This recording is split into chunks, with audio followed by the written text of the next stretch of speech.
name's Pat Wiltsius. I'm Solution Manager for Rotary Milking Systems with DeLaval. And it is my pleasure today to be working with the great crew at MVP for a walkthrough of their facilities.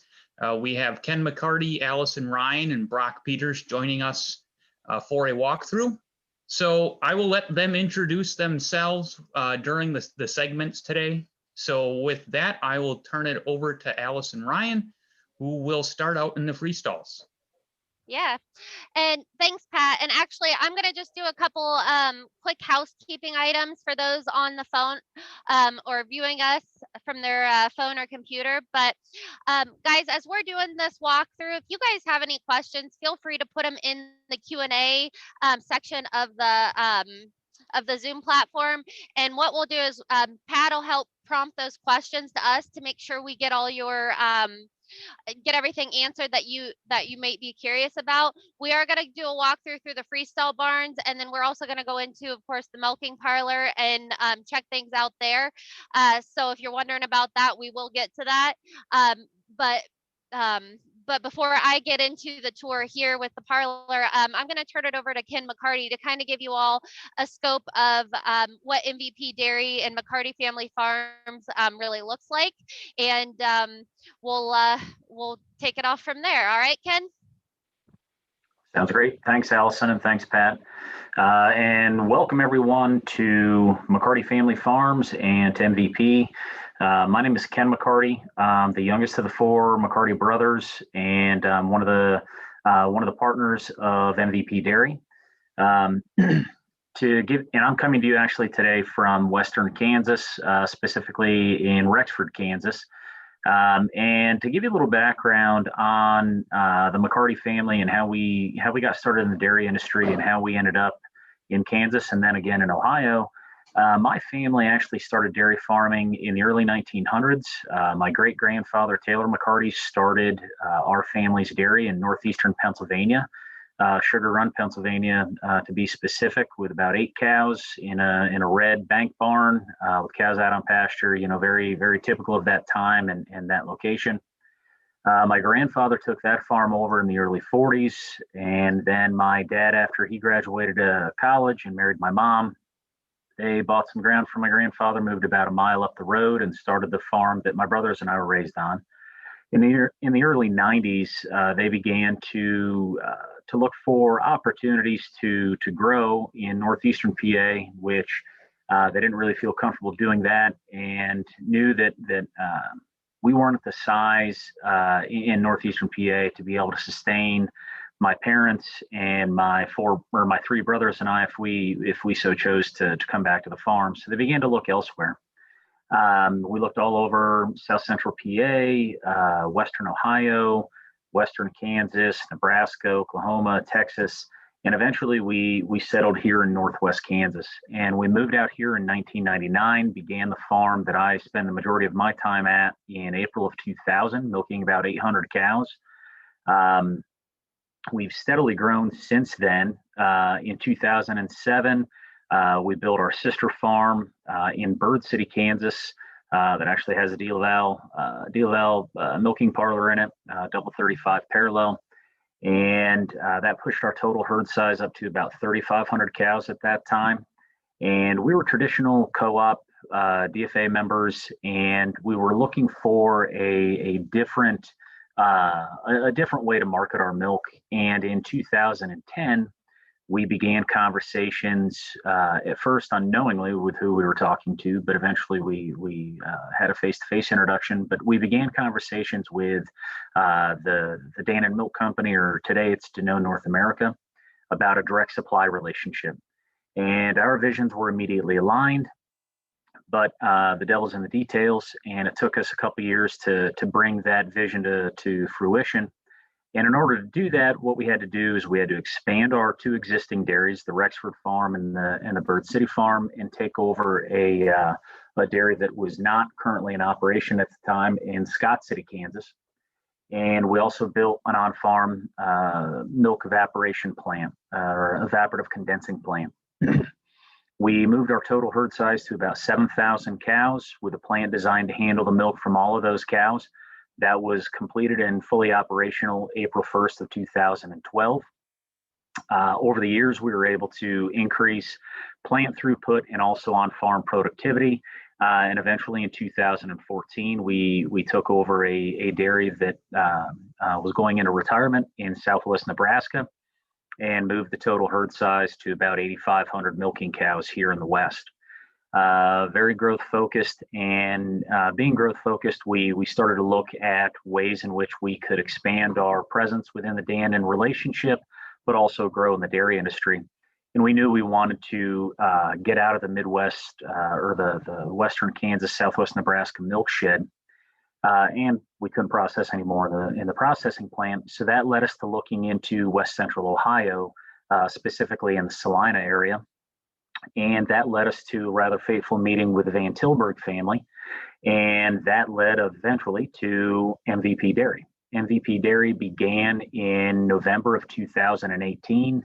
We milk just shy of 4,000 cows at that farm in a very unique design, inverted 6-row freestall barns, DeLaval rotary parlors, or rotary parlor, I should say, and very high for our system, a very highly productive, highly efficient farm. And a few things that I would add about our farms and what we do that we feel brings value to our farms and makes us somewhat unique is we're the only farms, both MVP and the farms in the West are the only farms to have achieved all 4 Validus certifications. So Validus Animal Welfare being the key program there, then Validus Worker Care, Validus Environmental Care, and Validus On-Farm Security. We also participate in the farm program. All of our farms are BQA verified. And most recently, all of our farms, MVP, as well as the farms in the West, have become B Corp certified, which is a set of very stringent social and environmental guidelines that basically guide our interaction with our communities, with our environment, with our vendors, with our customer. And it's a very arduous process to achieve that, but very pleased to announce that we've been able to achieve that. So happy to host you guys. Happy to answer any and all questions you may have, and really looking forward to showing you our farm at MVP. So thanks for joining us, and looking forward to the visit today. All right, thanks, Ken. So I know a couple more people just jumped on, so I'm going to do a couple more housekeeping things. Anyone who just joined on, be sure to use your Q&A chat if you have any questions along the way. I'm Allison Ryan. I'm one of the team members here at MVP Dairy. I'm about to do the walkthrough here through the freestalls. I would suggest for anyone who is viewing, especially from your computer, if you look at the right-hand corner, you're going to see where you can do a presentation or a speaker mode. I would suggest doing that versus all 4 screens, so you get a nice good view of what we've got going on here. Again, we'll take questions kind of throughout. With Pat's help, he'll prompt them to us. If you are watching this after it's been recorded and you have any questions along the way, feel feel free to reach out to us via our website or social media, and we'll share our contact details later on. But again, everyone, I'm Allison Ryan, and we are at MVP Dairy in Salina, Ohio, and I am in one of our freestall barns. So we have basically the dairy situated on 83 acres here in West Central Ohio, with about 4,500 acres of surrounding cropland. MVP stands for the McCarty-Van Tilburg Partnership. As Ken mentioned, the McCartys from Northwest Kansas have partnered here with the Van Tilburg family here in Salina, Ohio. The McCartys bring together the years of expertise in dairy farming, whereas the Van Tilburg side covers all of our crop needs and feed needs, as well as manure management, and a lot of our work in regenerative farming. So I happen to be one of the team members that supports, we have a dairy education center on site. And so basically we host visitors of all kinds, virtually or in person, through interactive displays and experiences. So if you are curious to see more about that, again, visit mvpdairyllc.com. But what we've got going on here, we see all these hungry ladies behind us. So today we're permitted for about 4,500 Holsteins. We are milking about 3,800 right now. They're all housed in six row inverted freestall barns. Give a shot down here on the row. So about every 6 feet, we do have variable rate misters. We do use a tunnel ventilated style system. So we are pulling air from the open curtain on the end down and over the cows, creating about a 7-mile-an-hour wind flow, also on a variable rate frequency. Just below the fan there, you will catch one of our DeLaval swinging cow brushes. We have about 23 of them on site. And I think you can see one there. Bailey, can you give a shot in the distance? Typically, you're seeing those cows line up and rubbing against those cow brushes. Couple other things that you may notice in our barn is going to be the polycarbonate siding that we do have on the sides versus the curtains. It does allow a lot of natural lighting in versus and keeping all the UV rays out. And then our rooftop is also insulated. Our ceilings are also insulated, so that does really help maintain the temperature here in our barns. Any given day, especially as it heats up, you'll feel about a 7-mile-an-hour wind flow over these cows, keeping them very comfortable and cool.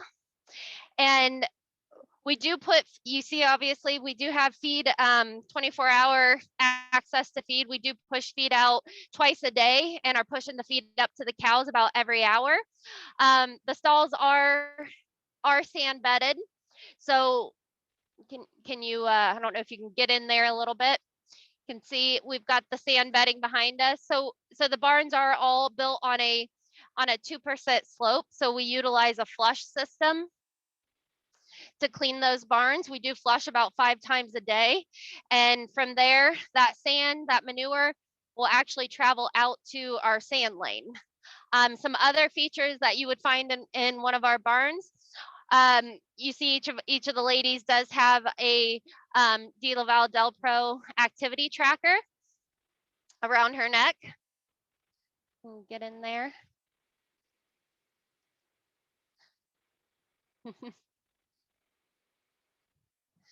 Sorry, our ladies here are kind of used to the camera and the spotlight. So sometimes they're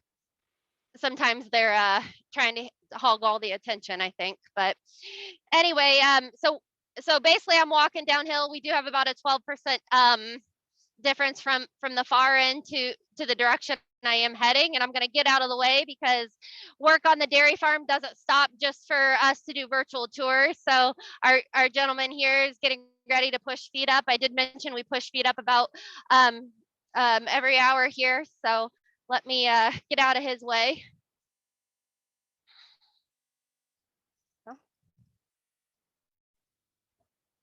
Yeah. Yeah. So with that, I want to look, Pat, and I don't know if there's any questions coming in, but I want to make sure that we spend plenty of time in the milking parlor.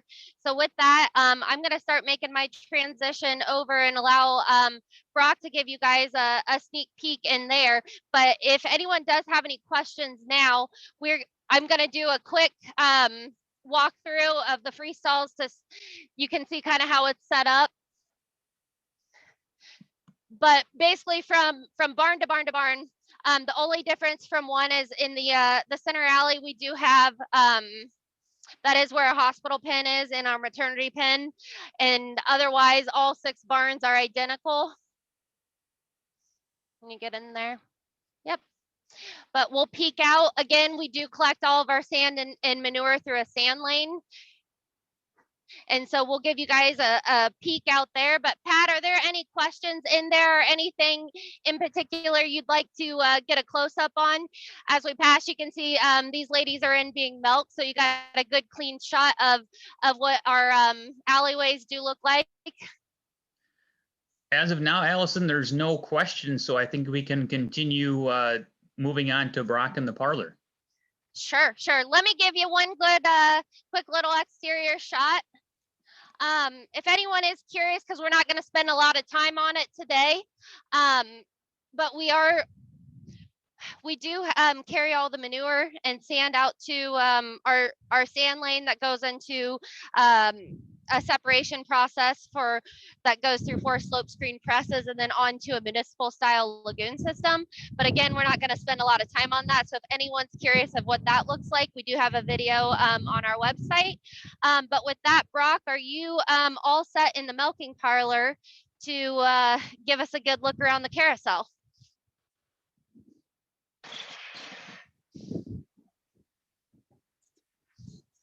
Yep. Hi there, guys. So again, I'm Brock Peters. I'm the operations manager here at MVP Dairy.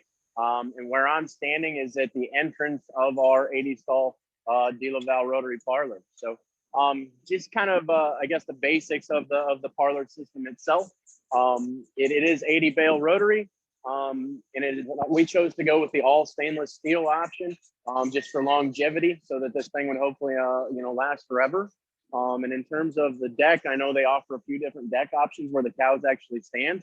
And we chose to go with the concrete option with rubber matting over there because we felt that provides that cow with the most amount of cushion just for footwear and longevity of hoof health as well. So bear with me here. We'll actually kind of start and go through the actual workstation. So cow flow, people flow, as well as milk flow around the Rotary as we go. So behind me here, we are using our teat scrubbers for udder prep. We use them in a kind of an unconventional manner.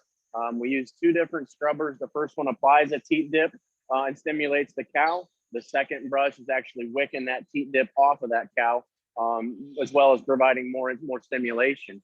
So then on past that, they've got about 90 to 100 seconds of milk letdown time for that stimulation to occur. And then we actually put the units on here, which I'll show in just a little bit. But what Michaela's pointing at now and showing you guys is one of our IDD screens. We've got 2 of these in our barn. So this captures the IDs of all of the animals and in which stall that they're in. Green means that they're milking. The red actually means that they're done milking. So this cow down here on the bottom, she's actually a re-ride. So the system knows that cow did not get off. So our milkers don't apply that unit the second time and over milk that cow. It is in Spanish form right now, for the ease of my employees that are using the screen the most of the time. But just for reference, you can touch this screen, pick on a cow. You can do lots of things with this. You can tell the system not to milk her. You can tell it to sort her to any one of our 3 sort lanes as well. So this is basically just a very nice user-friendly option for our guys to use. And we do use the IDEX milk testing system for pregnancy tests. So our parlor manager basically uses this IDD screen and our Del Pro herd management system to flag which cows we need on that list every Monday. He stands right here, and then when that cow comes in, he can take a milk sample, freeze those, and send them off to the lab. So now we will actually head on over to where our milkers are attaching the units and starting the milk harvest process. So as I said here, this is about 90 to 120 seconds into the ride. We continually train our employees to make it so that milking cows isn't necessarily a workout every day. It's definitely hard work all day long, but we've sized these machines and these units to be most ergonomically friendly that we possibly can in terms of try to eliminate wasted motion and things like that. As you can see here, the gentleman will push the button here and then reach for the hose. So he's not having to cross his arms and just redirect, not a lot of awkward movements to actually get our cows milked. So we try to make that the most efficient way as we possibly can. You know, as Ken said early on, you know, we decided to go with the rotary parlor because we feel like it's the most effective, efficient way to get cows milked, you know, because our cows come to the people in those stations so that we can actually, we can control our milk quality, we can control our pre-dip, our post-dip, we can control all those things because that employee, that person, team member is only focused on one task at a time versus a parallel parlor. So that's just why we chose to go with that here. Started from scratch, so we got to build what we wanted essentially. So as we're going around here, where the harvest is actually happening, right now our unit on time is a little over 4.5 minutes. So these cows are producing a little over 100 pounds of milk a day, and everybody is getting milk 3 times a day. We're milking about 3,850 cows across this deck. You know, right now, somatic cell count's about 125 to 130,000. Another IDD screen right there. And then what Michaela's coming to here is our newest team member, if you will. It's the DeLaval TSR. So I'm going to get a good shot of it here for you. But this was installed roughly 3 weeks ago. And it's, you know, obviously labor is a huge point of contention on a lot of dairy farms, so that, you know, we enjoy taking advantage of a lot of technology, you know. So one of them is this teat spray robot that's proven to be very effective in how it sprays on teat dip. So as I'm talking here, you guys can kind of watch it. It uses a camera. I believe it's the same camera that's on the VMS 300 box stall robots, and Patrick can correct me if I'm wrong, but it's actually using a camera to search for each teat, and then it sprays 4 different bursts, 1 burst per teat to apply that teat coverage. So it's not mapping cows or anything like that. You know, and the accuracy is proven to be, you know, 99% or greater, you know, in its working life here so far. So, you know, as with anything, I'm sure it's going to need time for maintenance. But that's just with every good program, preventative maintenance is key to keep things operating the way that we want them to, right? So, you know, that's just one of the other, I guess, bells and whistles features that we put on this rotary. As we'll actually go to the basement of our parlor here in just a minute or so. And I'll kind of show some of those other features, if you will, that include our milk meters. I showed you the ID system. And then I can talk about our Del Pro cow activity system as well. So Allison, if you want to show the overview from up top, I'll head down to the basement. Yeah, so if you guys can kind of change your attention to the other screen, to our screen, you can see kind of the top down view from our viewing deck. You can see the ladies out on deck, they're coming in. Generally speaking, the cows are coming in really at their own accord without much help. Occasionally we will have someone down there to help guide, but as Brock mentioned before, they're going to enter in and go through their pre-dip, so to speak, stations, and within about 90 to 120 seconds they will have that milker attached. The routine of the carousel, as well as the pace of it, you can tell, you know, it's very quiet, very calm in the parlor, and so for us the system's working very well. We do take a lot of pride in the system here, as it is open to the public, and you know, a lot of that's a tribute to the equipment and hard work behind the scenes from the DeLaval crew that's put in here, making the system what it is. But I do think that Brock is all set and ready down in the middle of the carousel. Hopefully we don't have any connection issues, but I'm sure if all of you guys are joining, or any of you guys are joining from farms, you know that occasionally we do have some technology bears. But Brock, let's give this a try.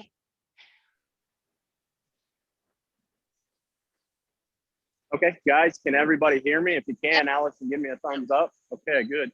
So what you got behind me is we are in the basement of our nation, basically going from cow to computer so that we can use that into our herd management software. The two that we use here is DelPro, they're the activity systems and the milk weights, conductivity as well. So we use it for mastitis detection and any abnormalities that might be in the milk. That meter flags that cow where we can get her sorted to our hospital team where we can evaluate that cow and take care of any issue that she may have. We do use dairy comp as our, I guess, other types, our other methods that we're doing, you know, our inseminations, our foot trims, our health events. It's all, you know, that's the program, I guess, the comp and DelPro work together in a sense on how to get that all going. So, but anyways, the red numbers behind me, that's our actual flow meter. So that's the amount of pounds in tabulation Brock, that's flowing out, just 20 input on. the service is, sorry guys, the service is a little bit rough down there. So we're gonna get him, we'll get a couple close-ups, I think, on the video, or I think we saw a couple close-ups of the equipment down there, but we're gonna kick Brock out of the center. You know, obviously a milking parlor is not built to make sure that we have great Wi-Fi right in the center for virtual tours. So we'll relocate here and let Brock pop back up where we can get better service. Cause I think Pat, you were getting about every other word from him, weren't you, with the reception? Yeah. Yep. So give us just a minute and we'll pop back up there and we'll Sounds good. check back We with had- Brock. I say we had one question here, but I think Ken is taking care of it. Okay. So maybe we can let Ken's typing the answer back. So I think we can let him finish answering that one. Sure. And Brock, I think we are good to go. All right, sorry about that, guys. Anyways, what I was explaining in there is that's where the actual meter, flow meter is going. So for those of you unfamiliar with how a rotary parlor works, is, and like I've got one of them here behind me, is there's 5 drives around this that keep it spinning and stop it. So that milk coming out of this cow through this milk hose, and then it goes underneath of our deck through that flow meter and then into our stainless steel milk pipeline where it actually is. So if you imagine the rotary actually split into quarters, if you will, part of that milk line is sloped. There's 2 receivers, one on each side of that rotary, and that's where it's pumped and piped in from some of those pipes that you would have seen inside the parlor itself. So then that milk is actually pumped with milk pumps underneath the floor, essentially in here to our vat, to our milk room, where we feed it, we filter it, cool it, and then it's onto our direct load tanker system that's out in our basement. I guess a little more about our herd software and the sort system. So another efficiency that we viewed at the time when we built this and still do is the sort system. So we have 2 sort gates. Forgive me, I don't remember the model number of them, but they're very good sort gates. The accuracy on them is very good. So each cow uses, we have that RFID chip in every cow's right ear, so that as that cow passes through the parlor, the parlor knows where she's at. Same way with the sort gate. As she passes through the sort gate, the default setting on there is if we don't need that cow for any reason, that default is just set to open back to go right through a lane, so that cow's traffic flow doesn't have to stop whatsoever, so that she can just go through the lane, stop, and then head on to where she's at. So go back to her pen, eat, drink, lay down, and make milk. So, but the other cows that we do need to say we need to breed or we need to do a foot trim on or anything like that, it's programmed by the computer itself so that we can sort to one of our 3 lanes and go, okay, this is our palpation rail, this is our cow treatment rail, and this is our hoof trimming line. So essentially we can put that cow where we need her if and when we need her, so that we're not stressing all of the animals by using lockups, and we can just let cows do what cows want to do, which is go back and eat and drink and lay down and socialize. So are there any other questions anybody has right now while we're still going Brock. here? Brock, Yeah. Since you're at the deck, we had a question on the metal tabs that are on the cow locators. Yes, sir. I was wondering if you could just talk about those briefly.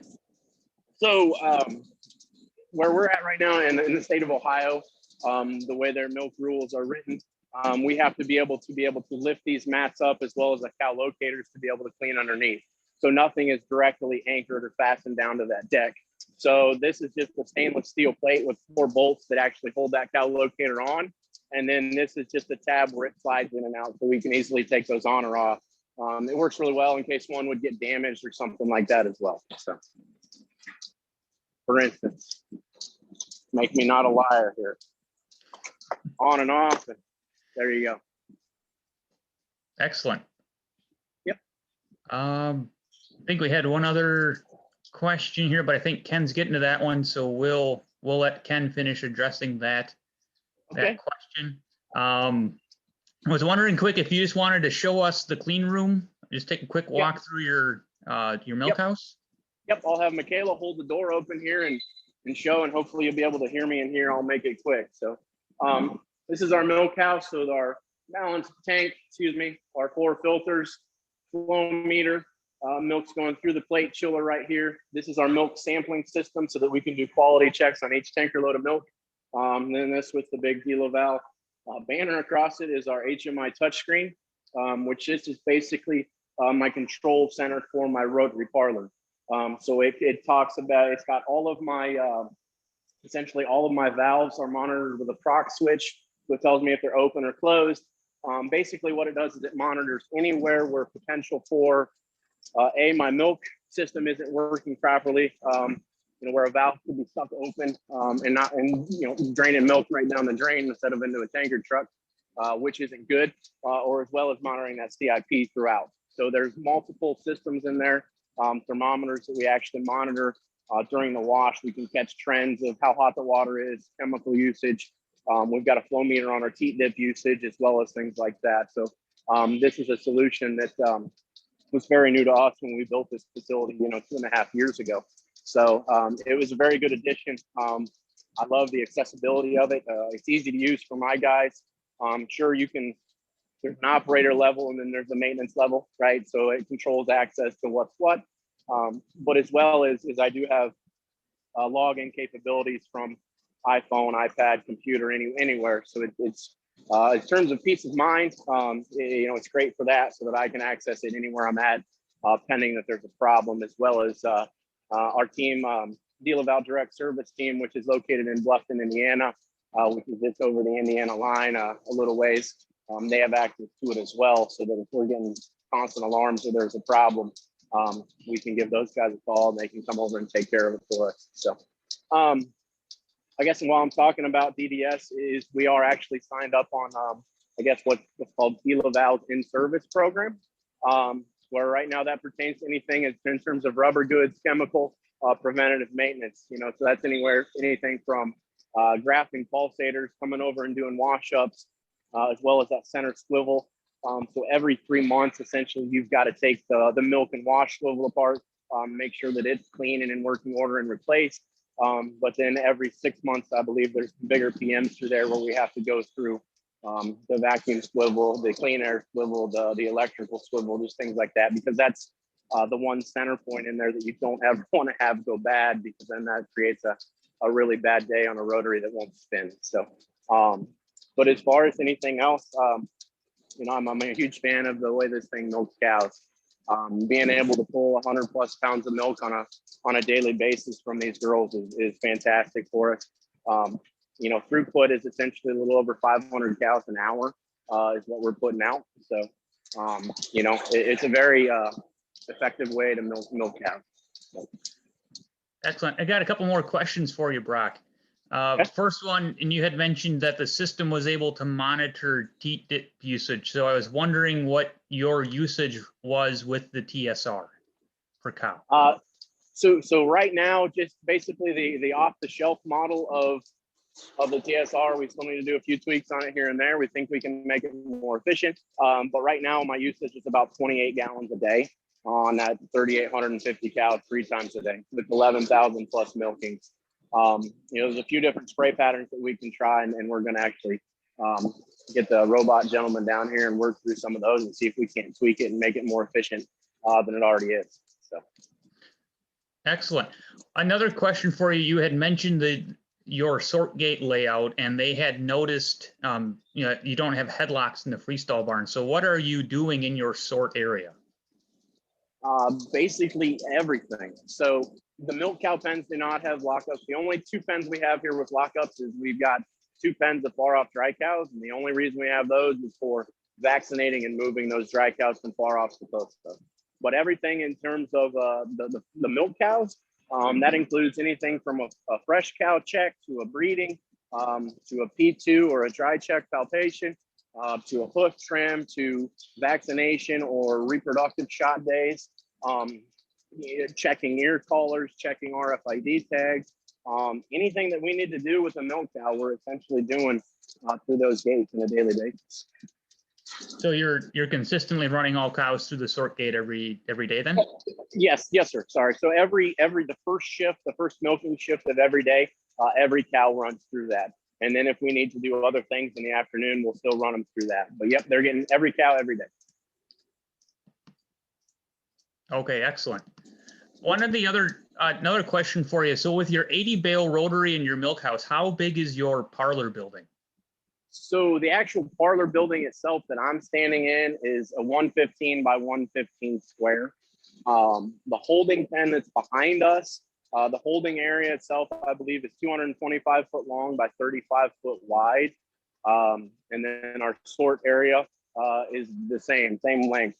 It's 225 by the remainder of, it's a 115 foot building all the way straight back. So then in front of us, or I guess the room that houses the milk house, that building is 115 by 66. And it is actually wide enough that we've got 4 milk tanker trucks backed under just the way our facility works for our direct load. So we've got room for four trailers at a time in there. So. Okay. Oh, if we have some time, would it be possible to get down and look at your truck bay? Yeah, we can try and head down there and see. It might be a connectivity issue, but we can try and go head down to the tank bay and take a look. So you guys let me know if we cut out or don't or what. So if there's any other questions, maybe Allison or Ken can grab them here while we take the trip back down the steps real fast. Yeah, sure. Because we are heading out to check out the trucks, Brock might have already mentioned, but we do send about 6 or 7 tank loads over to DeLaval, North America, the plant in Minster. So we've got about a 20 mile trek is all to get our milk from point A to B. So we are sending multiple trucks a day, but it is DeLaval, North America's largest processing plant, and they actually do about 60 to 70 tank loads there a day. So we account for about 10% of what's being processed there.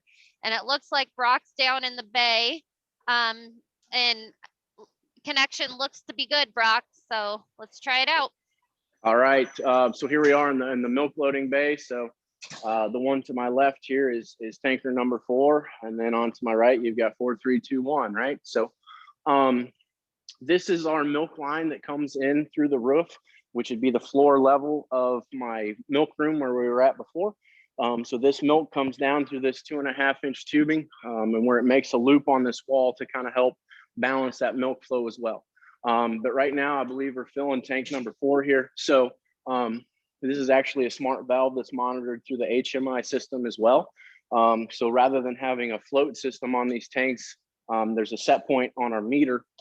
So that tells us when our milk level inside the tanker hits our full level, this valve will automatically close.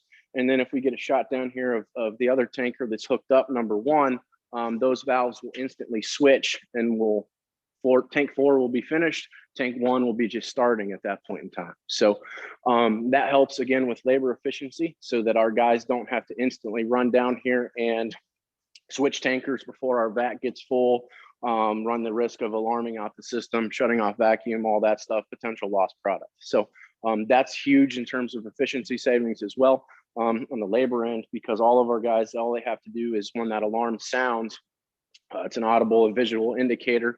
that, okay, it's time to go change the sample bag. So they'll change the sample bag upstairs and bring that one down here rather than trying to run and sprint and do it before something bad happens. They can take their time, do the quality checks that they need to, and get it here in a timely fashion. So, but yeah, this is pretty much our tank bay. Like I said, Pat, it's 4 bays wide. It's pretty clean, pretty nice room that we milk truck drivers do enjoy loading underneath of a roof all the time. So it wasn't necessary, it wasn't a requirement by law, but just the way our facilities lined out, that's how we chose to do it. So. And if I remember correctly, Brock, actually above all the tankers is your office area and the education center. Yes, that is correct. So directly above us would be offices, and then we actually have a window through the floor here of the learning center, where those folks that are visiting the learning center can view down over one of the tankers that's actually being loaded to kind of get a peek into how we're loading that milk. But yes, then the office, the learning center is the other portion of it. So that's correct. Excellent, thank you. Had a question come in. How many operators do you have in the parlor per shift based upon current routines? And do you have a rover? So right now we're at 5, and that includes a cow pusher. So there's basically 4 on the rotary and 1 pusher. So that 4th is at this point still due to the robot being new and working through some labor and team struggles there.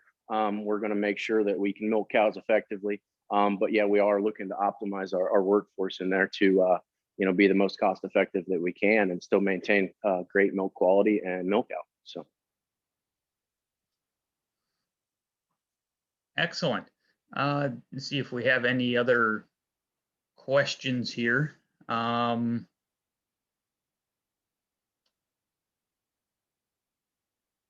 If you, I guess, getting back to building design and some of the building things, if there were, 1 or 2 things that you guys could redo with the building design, what would those be?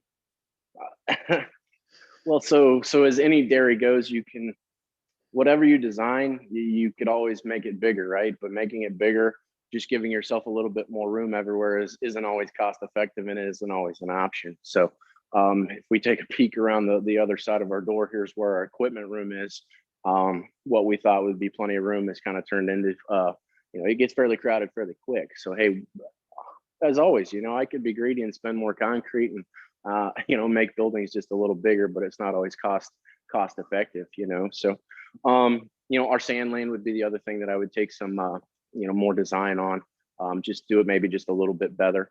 But, as far as parlor flow goes, things are good there. I would move one of our sort gates. I decided to put that in the wrong place, just a little bit too close to our parlor, so that cow flow through that particular sort gate isn't great. It's fantastic through our other one. And it has its days where it's really good on this one. But if I would move that down our lane, another 20 feet, that would have served me well, So that was one mistake that I made is putting it a little bit too close. But other than that, it really is a really good facility. Cows are performing well. We built it for cow efficiency number 1, labor efficiency number 2. So I feel like we did pretty good on both of those things. But hey, there's just always little tweaks here and there where you could do things just a little bit different. But those are some of the top ones that come to mind right now. Excellent, thank you. Would you guys ever look at automating any of your prep side of your rotary? Oh, absolutely. We're kind of waiting on DeLaval, our partner, to come up with some good solutions there for us. So, but yeah, absolutely. The more things that we can automate and still manage and gain still have the correct throughput that we want, still the same milking quality, the same efficiency and milk flow. For as long as we can do those and implement those on a rotary of this size, absolutely, we're more than willing to take a look and give them a try. So, absolutely. Excellent. What is your current milk shipping temperature? What temperature are you shipping to the plant? Right now it's 36 to 38 degrees. It just depends on some certain pens. We have some higher flow pens out there, but hey, it's consistently 36.5 to 37 degrees coming out, if not a little cooler at times. So And our milk goes down. So the Minster plant's about 22 miles down the road. You know, so it's pretty fresh, pretty quick by the time it gets there. So there's not a lot of tankers sitting out in the driveway getting heated or anything like that. So it's a very smooth loop, and our cooling works very well. I want to say we've got 160 tons of cooling is how you guys phrase that. So we've got 4 40 horsepower compressors is what they are, I believe. So lots of cooling. Excellent. Well, I will open it back up here for a couple more minutes and see if anybody else has some questions or needs anything else clarified from you. Okay.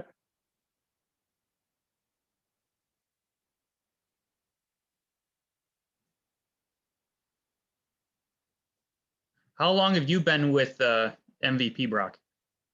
So I've been with the McCarty family for going on 13 years now. So I was actually, my family and I moved up here from Western Kansas to Ohio back in June of 17. So we're going on 4 years since we moved up here. So, and at that time we moved up here, it was just a flat piece of ground. So got in on some of the permitting process and all that stuff and watched the thing be built from the ground up. So I can truly say most of the construction mistakes or faults are definitely mine. So sure. Having a couple more questions here. First one is, what's the current distance of your first sort gate, and where do you feel that optimal position would have been? So that's the one. I want to say I measured it the other day. It was just shy of 20 feet. Not necessarily from the exit, but from the wall right behind the exit, which, so if you were probably to measure from your deck, right around 30 feet. I think if I would have given that another 12 to 15 feet off of there, it just would have been that much better. So. Okay, excellent. And maybe this is a good question for Allison, but could we comment briefly on the education center, some of the outreach that you do with the local, you know, with your tours, and maybe give us just a short run through of your education center above the trucks? Yeah, sure. So one of the things that you know, like all dairy farmers going through a permitting process, we learned really quickly through basically the series of questions and things that arose during that process. You know, when you open up and have your town halls, so to speak, and a lot of the questions that were being asked were very evident. It was very evident that there was a lot of misinformation available to consumers. And, you know, as dairy farmers, it's important to us that the information that's being shared, especially within our communities, is accurate and it's really our story. And so one of the things that the MVP team committed to was creating the Dairy Learning Center. So the idea behind the Learning Center is basically you walk every visitor from soil to cup. So I'm actually standing here in the some of the first parts of the Learning Center that I think Ken mentioned our work with eco practices, and we do you know, an annual evaluation on what our footprint is here, and of course capturing maybe some of our work with our regenerative farming practices, and then we serve that up in a more so consumer friendly way. We do you know, we do try to connect the dots for people in terms of that everything starts with healthy soil and the importance of what we're doing there. And then of course, how our model all revolves around the dairy cow and good animal welfare practices to make sure we're tapping into that optimal milk producing potential of our cows to use resources wisely. And of course, they turn that into, you know, delicious, nutritious food for us all. So and it's not really just consumers that do visit. We do host a lot of school groups. I'm on the first level right now. We were up when we were viewing the cows earlier from the viewing deck. I was on an access point that's open to the public through tours.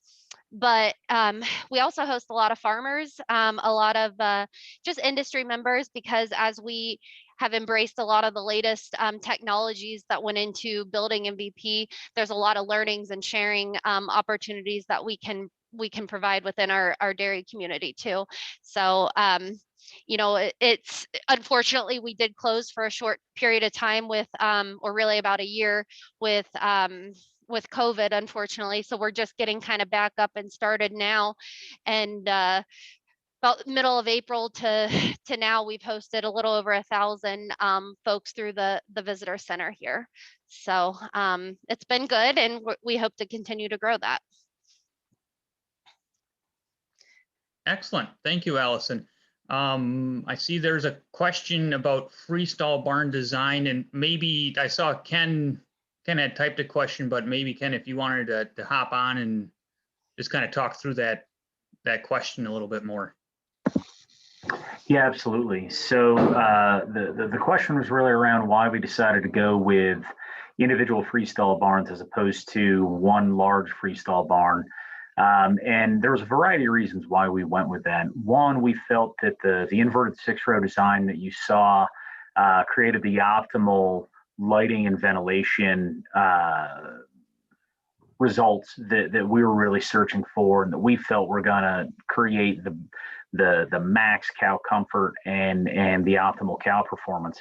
But beyond that, you know, we felt that it created a better environment to allow cows to be cows. So, for example, when we feed, we aren't disturbing the entire large, you know, for example, a cross-fed barn. And when we clean pens, scrape pens, push up feed, you know, that quote unquote disturbance is really isolated to that specific barn. So from allowing cows to be cows, creating a better environment, and simply from, you know, to be honest with you, the optics of it, we didn't really want to portray that vision of a large cross vent or one large roofed shed. We felt that these types of barns gave our cows the better environment and gave the facility the feel and the look that we were striving to achieve.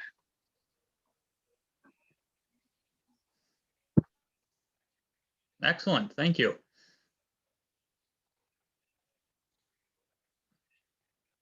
See if we have any other questions. I see Allison's back up on the observation deck overlooking the Rotary again.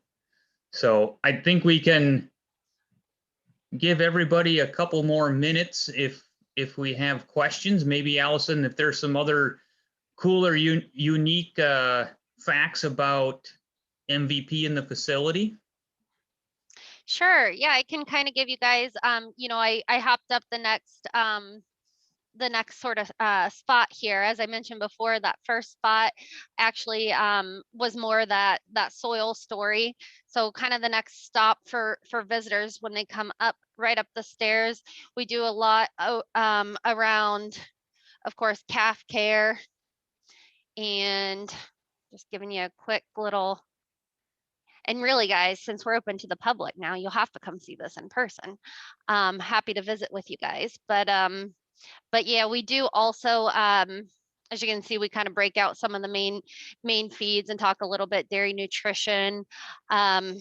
We've got push buttons and things that'll talk about some of the things we saw in terms of the freestyle barns, kind of the day in the life of a dairy cow.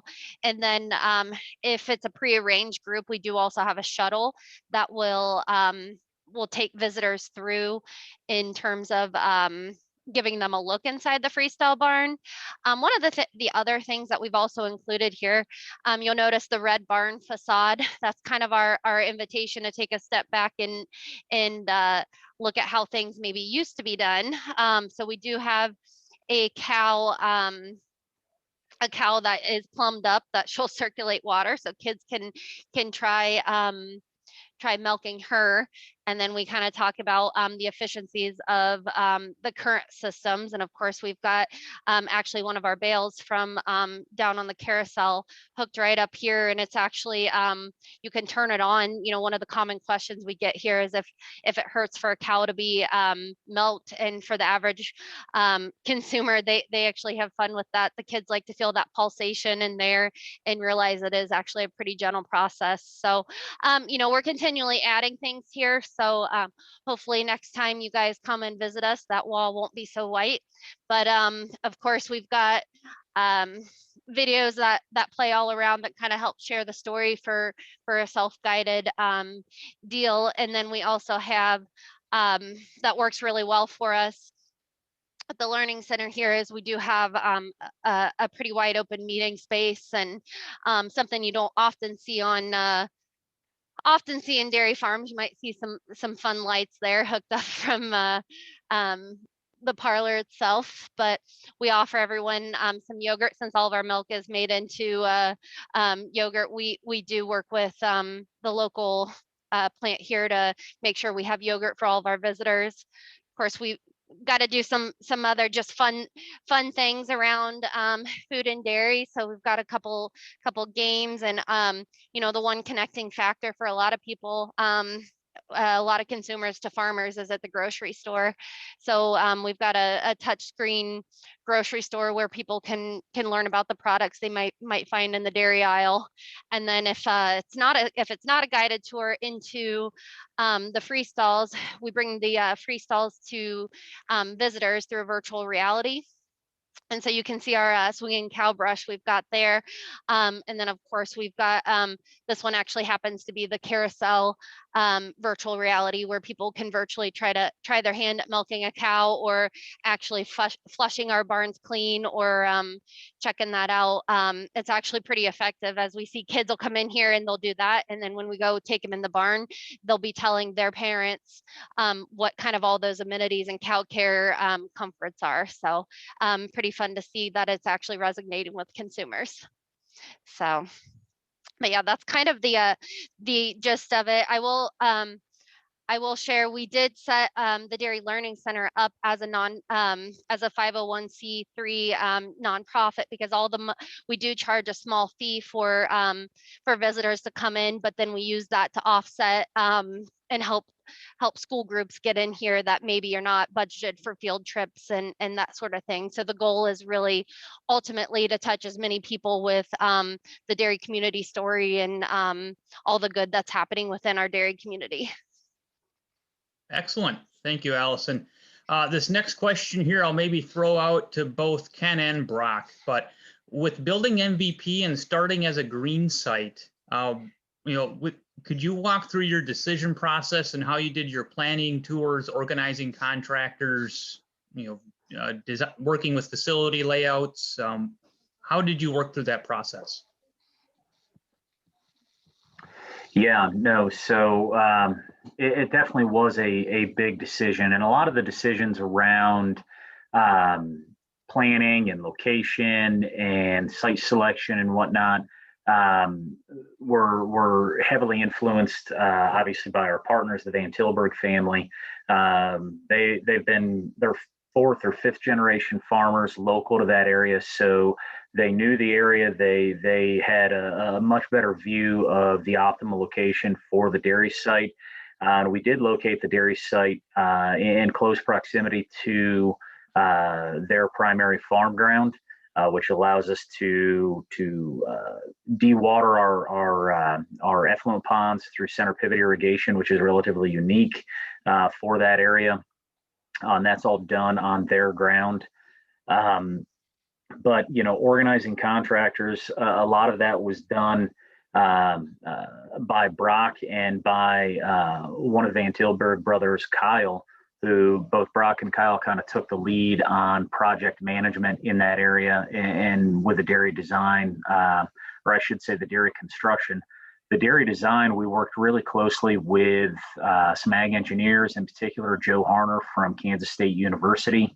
And this dairy is designed somewhat after an Australian dairy, Moxie Dairy, and it's been just lights out, a fantastic design. So there was a lot of hands in the cookie jar there, so to speak, in terms of how we made the decision to locate this dairy and how to design it.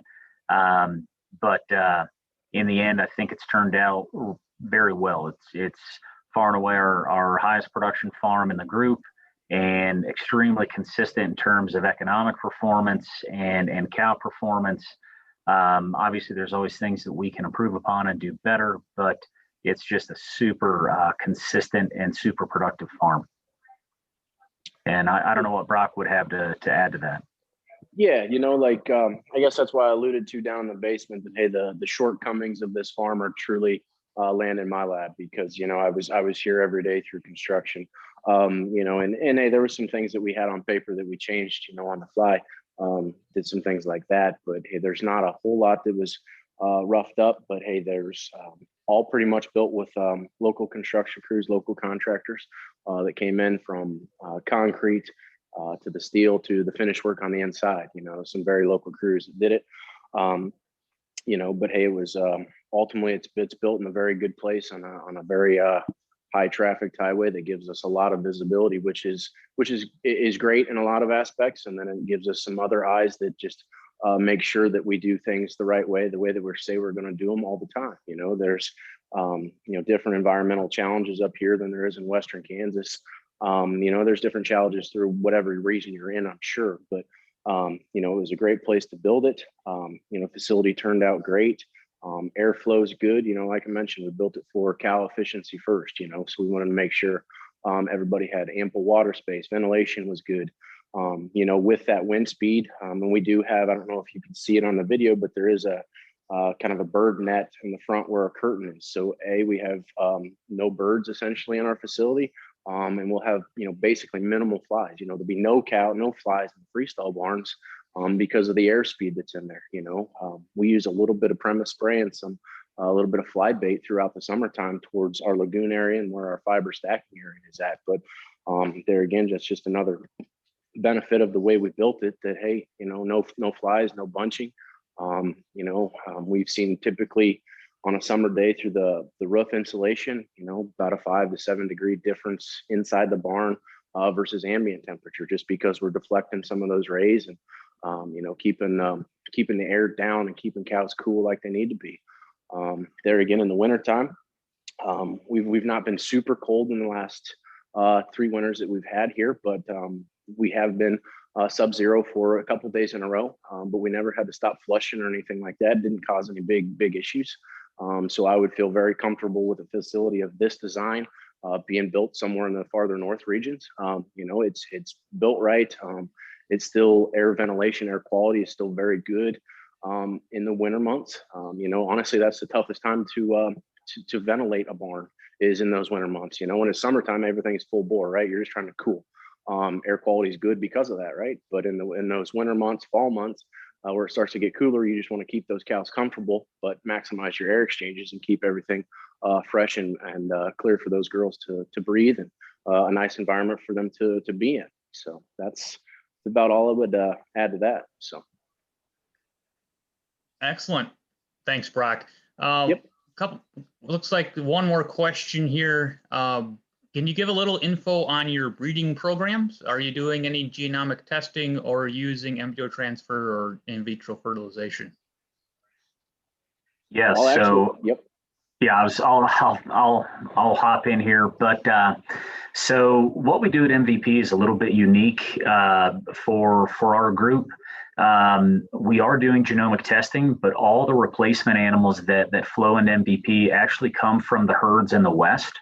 And we do genomically test every newborn heifer at that in the West. And what we actually do is we currently have excess heifers. So we evaluate that genomic information, and roughly about the bottom 25% of our heifer population is sold into a different market, whether that be into the beef market or into the dairy replacement market. And the third quartile ultimately is destined to travel back to MVP. then those animals are all bred to beef semen and sold into the beef on dairy cross market. And in essence, what we're trying to do is breed only our top 50% or retain genetics essentially from our top 50% of our gene pool. And we're primarily select sires focused. And we are participating in their next gen program. And we do have a few heifers at Transova, or one heifer at Transova currently, with another one soon to be arriving there, that are participating, that we're trying to collect embryos from and ultimately move into an ET IVF program. But the entire goal of our breeding population is to retain only our very best genetics and spin that genetic wheel faster while maintaining a very, very high economic output from our beef on dairy program that ultimately, over the long run, will accelerate the genetic progress of the herd as a whole and make MVP more economically attractive as well. So I don't know if Brock would have anything to add to that. Nope, I was going to forward that question to you. You hit it on the head. And in follow-up to the breeding programs, you guys have the activity system on your dairy. How are you utilizing the DeLaval activity system? So we're using that activity system for the vast majority of our breedings. We still have sync protocols, if you will, for our cows, as well as our first lactation animals. They're a little bit different, as well as in a resync program. But our goal is with that activity system to there again, we've shown improvement every year, every summer, essentially, that we've been in here now, which this is our third, and we're gonna, our goal is to continue to improve, but to lean on that activity system to provide more and more cows up for that, rather than going through the sync program or catching those cows in heat. So our numbers are pretty good in our reproductive program, but we're never really satisfied with things of that nature. So we're always just continuing to push just a little bit, but the vast majority of our breedings are off of the activity system, catching those cows that way our herds people and our breeders can go through and look at that list every day, and then do some reconfirmation visually, and then we run through a palpation rail and they get bred and off we go. So are you also using the activity system for managing other herd health aspects? Yep.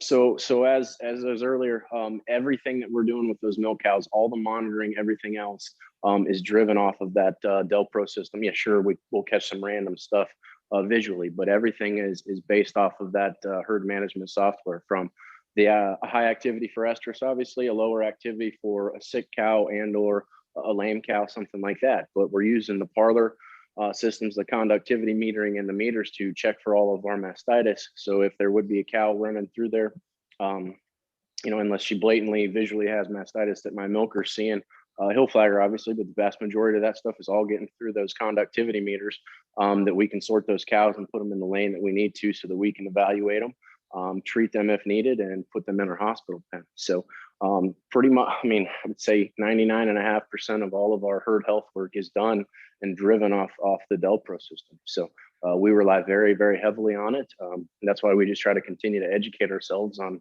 what's new out there, what technology can we utilize, how can we essentially help ourselves make the dairy better.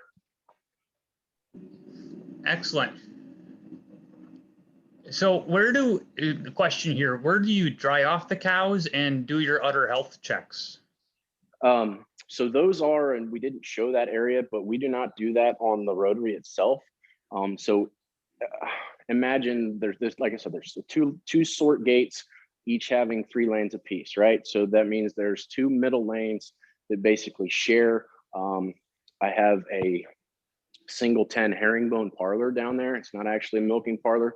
All it is a pit and an udder treatment and an udder evaluation area. So that's where we would treat our mastitis cows, and that's where we dry off our cows at as well. So you're only using the Rotary then just for your milking herd? Yep. So it's milked there. Hospital is milked on the Rotary. Just lines are disconnected there. They're the last pen right before the CIP. So there's no milking in that. Fresh cows are always on the wheel as well, but we don't have to stop at 2 You know, I mean, during the week, shoot, we could dry off 80 cows. You know, I don't have the time to sit there on the wheel and just let it stop so we can, you know, go through the dry events on that many cows at a time. So we elected to put them down on like I said, that single 10. So. Excellent. We'll open it up here for questions one last time, see if there's anything else, or if you guys had any other comments for the group today.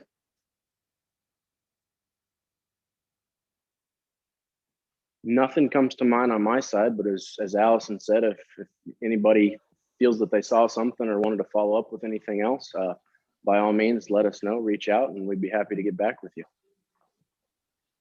Yep, I would agree with what Brock just said. You know, really, really happy to host all you guys here today virtually. And we are back open on farms. So if you happen to be driving by or in the area, please stop in and see us in person. And if there's any sort of follow-up questions that you have for Brock or myself or Allison or anybody else on our team, absolutely reach out. We're happy to answer anything that we might have missed today. So thanks again for your time.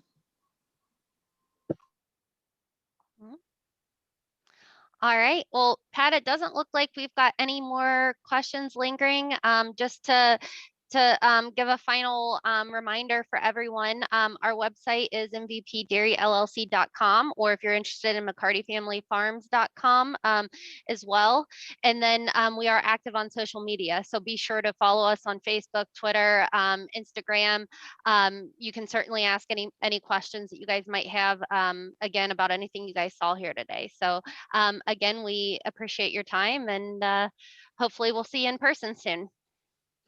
Excellent. And from DeLaval, back to everybody at MVP, Ken, Brock, and Allison, thank you very much for your time today and walking us through your facility and giving us some of those the details on what you guys do there. So thanks again for your time. Thanks, everybody. No problem. Thank you, guys.